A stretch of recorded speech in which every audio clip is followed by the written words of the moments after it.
Good morning, everybody. In my native language, I would say to you, Mangwanani Mamukasei. This will be the second pandemic that I will hopefully live through. I'm 53 years old, and I lived through the AIDS pandemic in sub-Saharan Africa. At the age of 17, I started to see my friends dying of AIDS.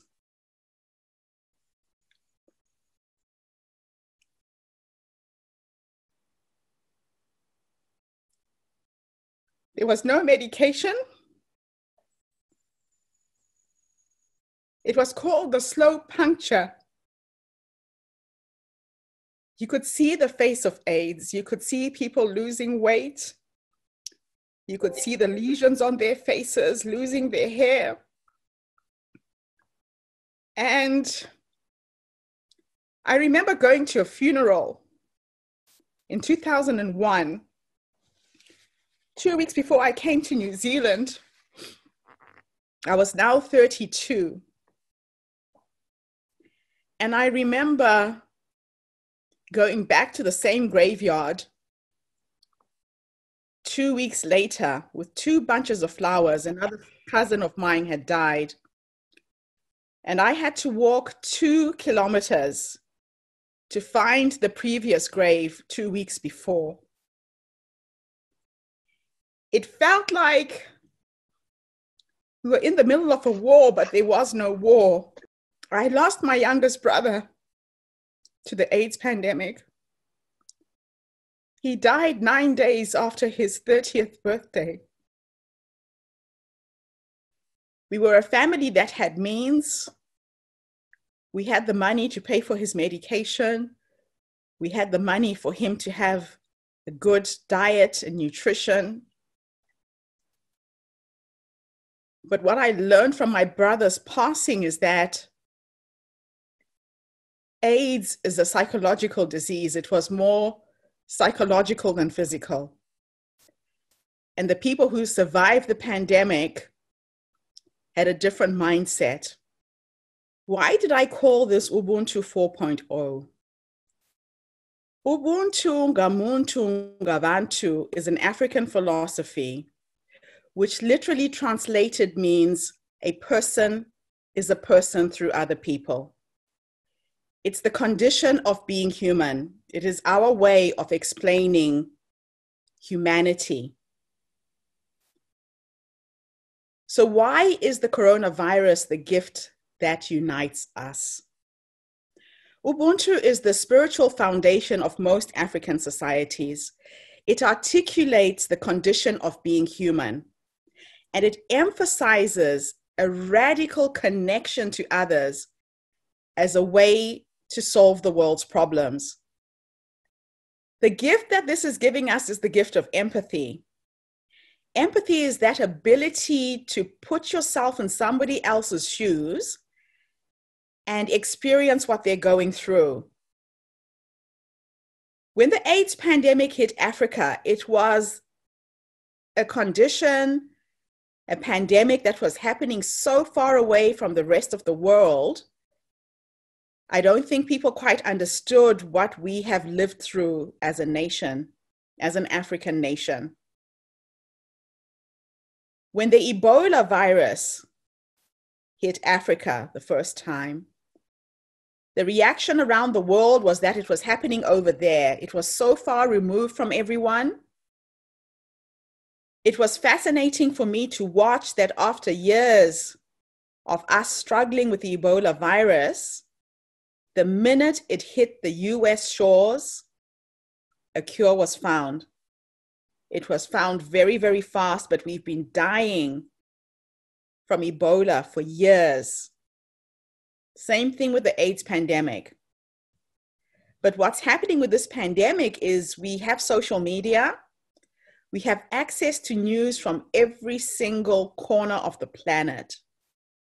And as I'm sitting in my lounge here in New Zealand, and I'm watching the statistics in New York, and I'm seeing the mortgages just filling up with dead bodies, how they're having to use trucks to fill up the dead, the mass graves. I feel compassion, and I think there's no way that you can sit at home and not feel affected with what's going on in other people's lives if it hasn't come close to home for you. The other gift that the virus has given us is the gift of perspective. I decided that I'm going to look at this situation every single morning and remember where I am in the world. I live in New Zealand. We're probably one of the few countries that locked down early.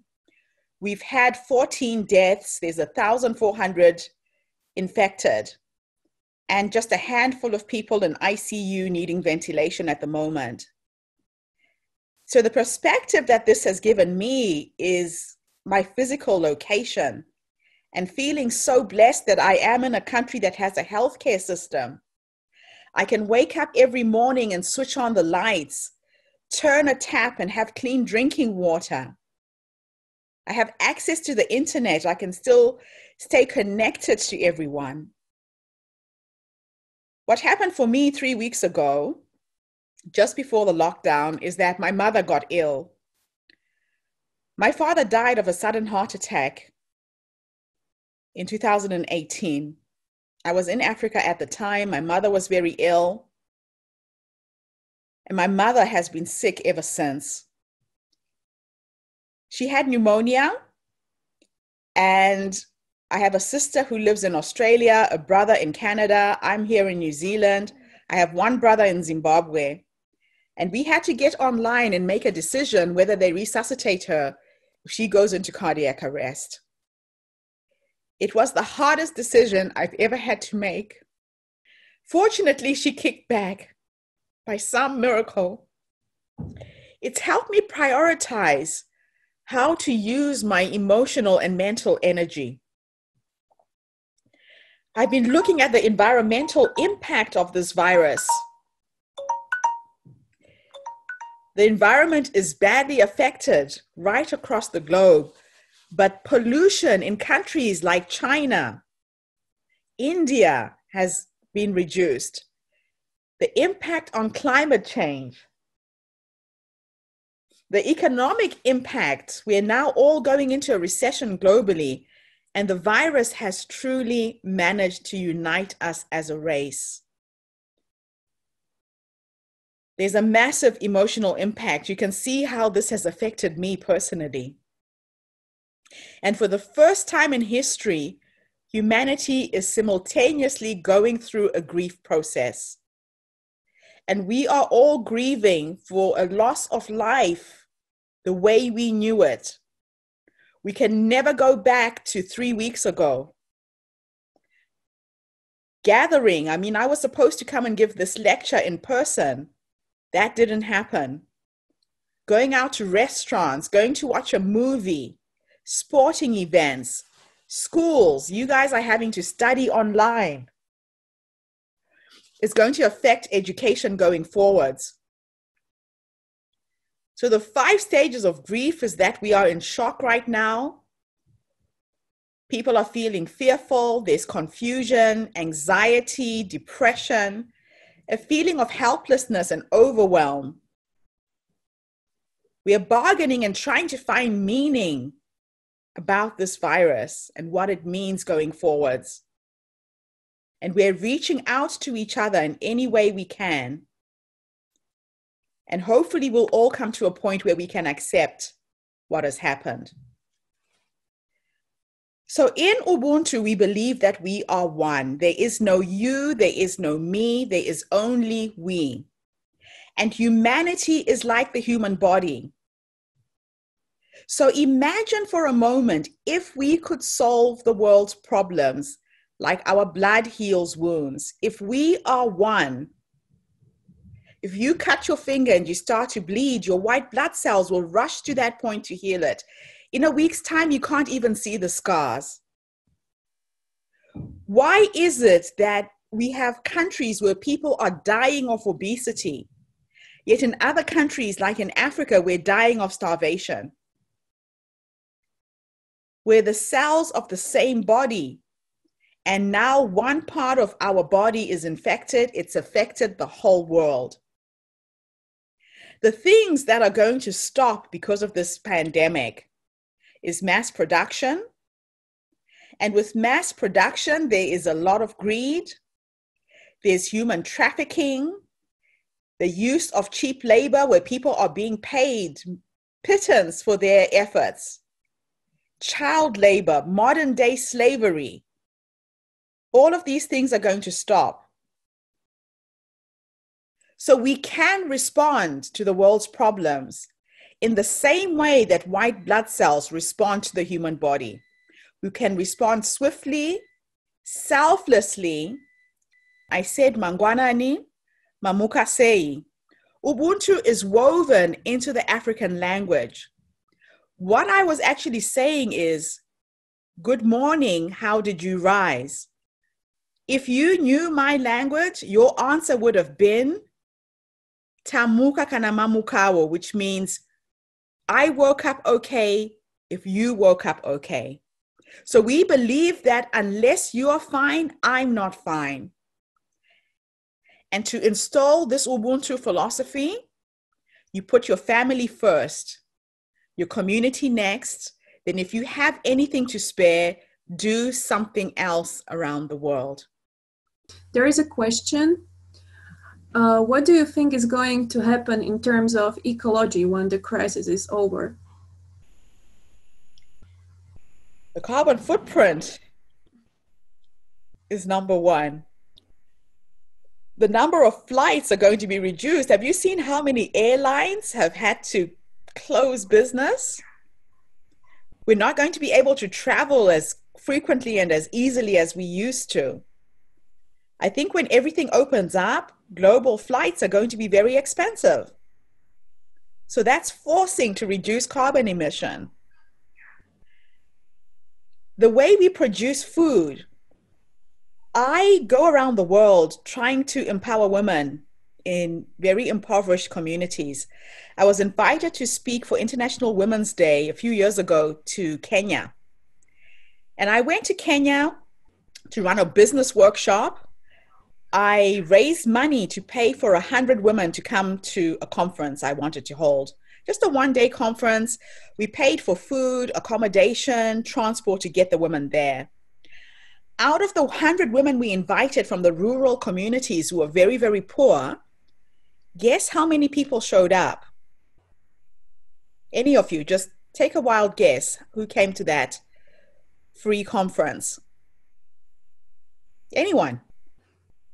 Unmute and just shout out a number. 100. 5. No. 1,000. No. 0. 15 people showed up. And do you want to know why the other 85 stayed at home? The United Nations was coming to Kenya that week. I was in Mombasa. So the UN comes and dumps genetically modified corn to poor and impoverished communities. We cannot germinate that seed. That corn is grown in the United States for consumption only. And I showed up wanting to show these women a way they could get out of poverty, a way they could export their jewelry. A pair of earrings like this that I buy from Kenya can cost the equivalent of 1 cent. I have an online business where I sell these for $25 US. This pair of earrings will feed a family for a month in Africa. And they did not come to my business workshop because the UN was coming and these women were standing by the side of the road waiting to get a sack of corn. They could not germinate that seed and grow their own food. I was coming to show them a way that they could fish and be able to be self-sustaining. So it's going to change the way things are done. People come to Africa wanting to help us, in quotes, but they're only helping themselves. To keep those big farms in the United States producing genetically modified product. We need seed so we can grow our own food. Monsanto has a monopoly on seed globally. Are you aware of that? It has done so much damage to the developing world because we don't have access to seed that can germinate and reproduce. So I'm excited. I'm sad, but I'm excited because this is going to change the world in a really big way. There are also some opinions that once the coronavirus pandemic is over, it's just gonna get worse because people are now on lockdown, and then they're just gonna go crazy traveling and enjoying the life. The fortunate thing is the countries that will open up are going to pay the price. They've already started seeing that people are getting reinfected. So the perception was that once you've had the virus, you're immune to it. That's not the case. So the way we get out of this lockdown situation is going to determine what is going to come next. There's going to be several waves of this pandemic before things equalize, before the virus, antiretrovirals are produced. So yeah, people are going to get out of their homes. They're going to start partying, but we're going to find ourselves back to where we were 3 weeks ago.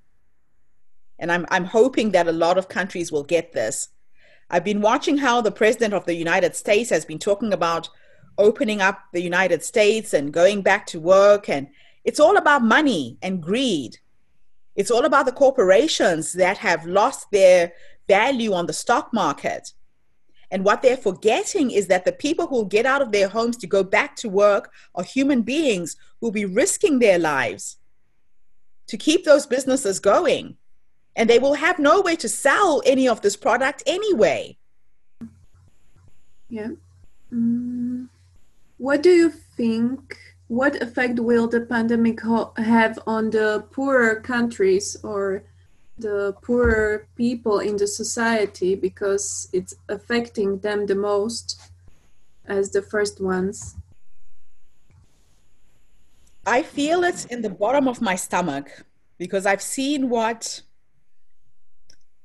poverty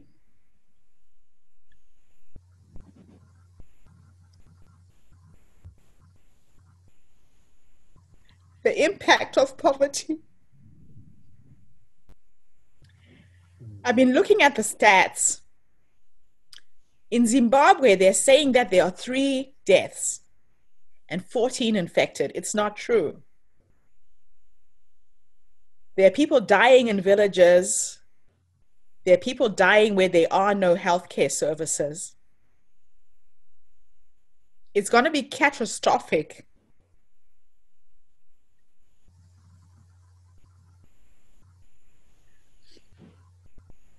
You know, when you live in a country where there's a social welfare system, where there are health systems that work, you take it for granted. I am trying to build a clinic in Zimbabwe this year.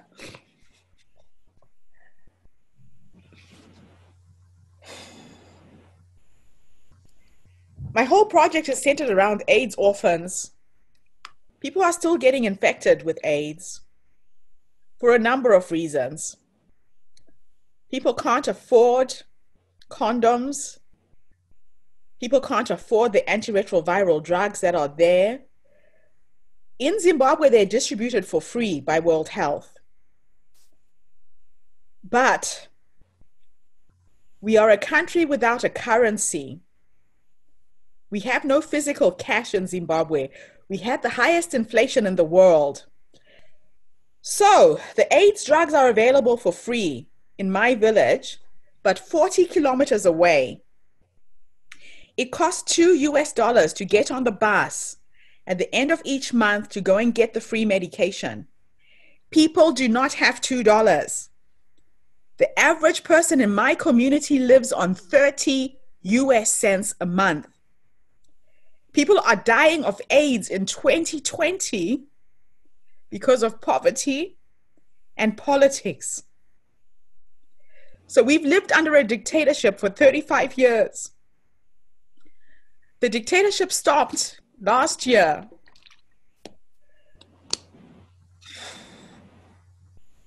But the people who have gone into power are greedy. They are of the same stock.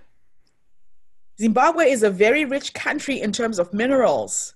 We have gold, we have platinum, we have diamond reserves, bigger than the De Beers diamonds in South Africa. But the wealth is not evenly distributed. We have corrupt government officials.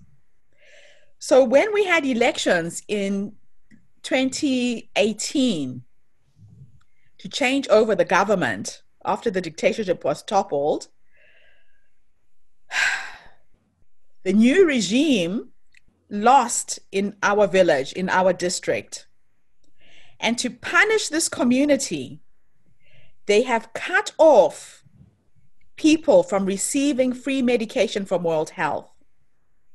They say there's no transport for these health workers to come to my village. So I've been trying to build a clinic. I had to bribe government officials to try and get a building permit. I still haven't been able to do it. So what I've done is I've had to use tactics to circumvent the challenges that are in my path. I collected books to build a library. So education is the way that we will slow down the spread of this pandemic. Because when you have an educated population, people can go to work, they can afford to pay for medication, they can afford to get on a bus if they're ill to get the free medication. So all of my work is centered around educating the community that I come from. Those are the challenges in the developing world. The poverty and the politics are the worst things that we have to work around. Sarai Jakanaka, which means stay well.